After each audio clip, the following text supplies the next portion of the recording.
समारोह में HPV vaccine मुहिम के हवाले से आगाही सेमिनार।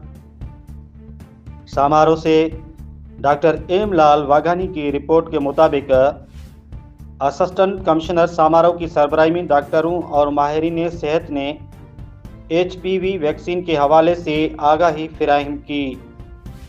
उस मौके पर बताया गया कि पाकिस्तान भर में बशमूल सिंध, ज़िला उमरकोट और समारोह में 15 सितंबर से 27 सितंबर 2025 तक एचपीवी वैक्सीन मुहिम जारी है। माहिरीन ने कहा कि यह वैक्सीन बच्चों को रहम के कैंसर, सर्वाइकल कैंसर से बचाने के लिए है। दुनिया के कई ममालिक में ये वैक्सीन कामयाबी के साथ लगाई जा रही है और लाखों बच्चियां इसके ज़रिए महफूज हो चुकी हैं। उन्होंने कहा कि कुछ हलकों की जानिब से बेबुनियाद अफवाहें फैली जा रही हैं कि ये वैक्सीन नुकसानदा है, हालांकि इस बात में कोई हकीकत नहीं। आलमी इदारा सेहत WHO और दीगर माहिरीन के मुताबिक ये वैक्सीन महफूज और मौसर तरीन और कारआमद है। मुकर्रीन ने वालिदैन से अपील की है कि वो अपनी बेटियों के महफूज मुस्तकबल के लिए इस वैक्सीन मुहिम में भरपूर ताउन करें ताकि बच्चियों को रहम के कैंसर जैसे मोजी मर्ज से बचाया जा सके।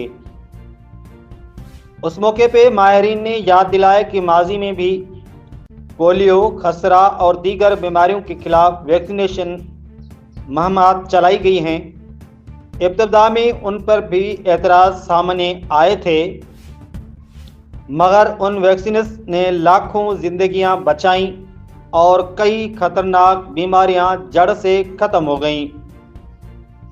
उन्होंने ये भी कहा कि बहुत लोग मगरबी ममालिक पे बेजा तनकीद करते हैं, लेकिन हकीकत ये है कि हर कौम में अच्छे और बुरे लोग मौजूद होते हैं। वो मगरबी ममालिक हो या हमारी ममालिक हो, अच्छे बुरे हर जगह पे मौजूद हैं।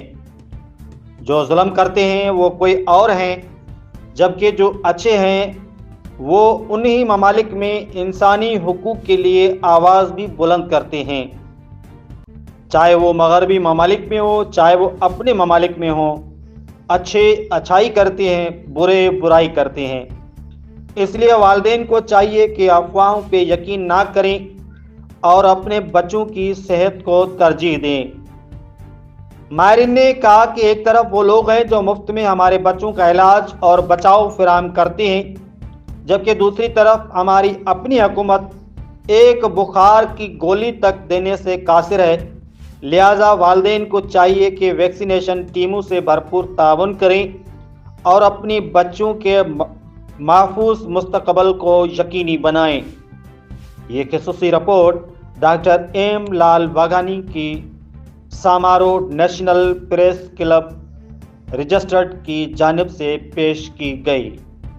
जी असां हिकु स्पेशली हिकिड़ी ॻाल्हि करणु चाहींदासीं त जेके असांजा समारे वासी आहिनि उन्हनि खे ॿुधाइणु चाहींदासीं त जेके 9 खां जेके 15 सालनि जी जेके ॿारड़ियूं आहिनि उन्हनि खे ज़्यादातर जेके वैक्सीन जे बारे में असां तव्हांखे ॿुधाईंदासीं त हीअ वैक्सीन जा केतिरा फ़ाइदा आहिनि। इहा हिकिड़ी दुनिया जे अंदरि रिसर्च थिए थी, उन खां पोइ इहे शयूं थियनि थियूं। जेके माण्हू प्रोपेगेंडा जेके कनि पिया या फैलाइनि पिया त इन जा कॉम्प्लिकेशन या नुक़सान थियनि था, त इहे ॻाल्हियूं मां वाज़े तौरु ॿुधाइणु चाहियां था त इहा दुनिया जे अंदरि हिकिड़ी रिसर्च आहे ऐं कई दुनिया जे अंदरि जेके बि बीमारियूं जी थैलेसीमिया हुई या ॿियूं काफ़ी बीमारियूं आहिनि जंहिंजे करे दुनिया में ख़तमु थी वई, पर असांजे मुल्क जे अंदरि जेके असांजियूं नाइलियूं आहिनि, इहे असांजी जेके कोताहियूं आहिनि, असांजी तइलीम घटि जे करे, असांजी सम्झ घटि जे करे असां पंहिंजी नियाणियुनि खे इहे वैक्सीनुनि खां हमेशह अवॉइड कराईंदा आहियूं।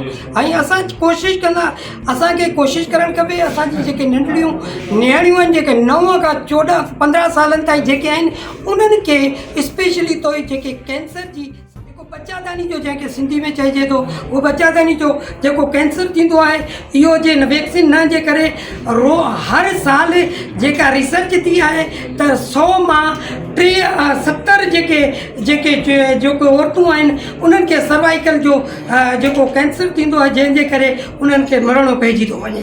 तंहिंजे लाइ हुकूमत जेको इहो बहितरीनु क़दम खयो आहे ऐं हुकूमत जी इहा हिकिड़ी बहितरीनु पॉलिसी आहे जंहिं बाक़ाइदे खे असां सिंध ऐं पूरे पाकिस्तान जी तमाम खे अपील कंदसि त जेका गवर्नमेंट पारां 9 साल खां 14 साल जी ॿारनि खे जेका वैक्सीन HPV लॻाई पई वञे इन में पंहिंजो हिसो मिलायो, पंहिंजी नियाणियुनि खे वैक्सीन करायो। मूं बि पंहिंजी नियाणी खे इहा वैक्सीन कराई आहे ऐं तव्हां समूरनि खे अपील कंदसि त इहा वैक्सीन लॻण सां तव्हांजी नियाणी सेफ थींदी।